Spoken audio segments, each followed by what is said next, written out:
నిమిషాలు కూడా అవ్వలే. 5 నిమిషాల్లో ఆమె హాయ్ గాయత్రి అనుకుంటూ వచ్చి, ఇదిగో అరటిపండు ప్రసాదం అని ఇచ్చి వెళ్ళింది. ఆమె ఇచ్చి అక్కడ వెళ్ళింది. సరే సరే నువ్వు ఫోన్లో ఉన్నావేమో మాట్లాడుకో అని వెళ్ళిపోయింది. కొద్దిగా ఓపిక తెచ్చుకొని లేచి ఆ అరటిపండు తిన్నాను. నా దగ్గరే దానికి రియాక్షన్‌కి ఒకటి మెడిసిన్ ఉంది. అది గుర్తొచ్చింది. అది గుర్తొచ్చి వెంటనే తీసుకొని అది వేసుకున్నాననమాట.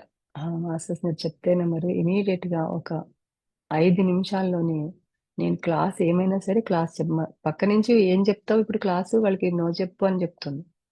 లేదు క్లాస్ చెప్పాలి. క్లాస్ చెప్పిన తర్వాత ఆ ధ్యానం చాలా ఇంపార్టెంట్ నాకు. ఆ మెడిటేషన్. అంటే నేను చెప్పాలనేది కాకుండా దక్షిణామూర్తి ఎంత అద్భుతాన్ని వివరించారు అనేది నేను తెలుసుకున్నాను కదా! ఫ్రెండ్స్ అందరికీ పంచాలనే తపననమాట. మొత్తం ఒక 2 నిమిషాలు, 3 నిమిషాల్లోనే నార్మల్ అయిపోయాను. నార్మల్ అయిపోయాను. లేచాను. డ్రెస్ చేంజ్ చేసుకున్నాను. ధ్యానం స్టార్ట్ అయింది. ఆవిడ ఫోన్ చేశారు. లైట్ వర్కర్ టీమ్ నుంచి. ఆవిడతో చెప్తే చెప్పలేరు.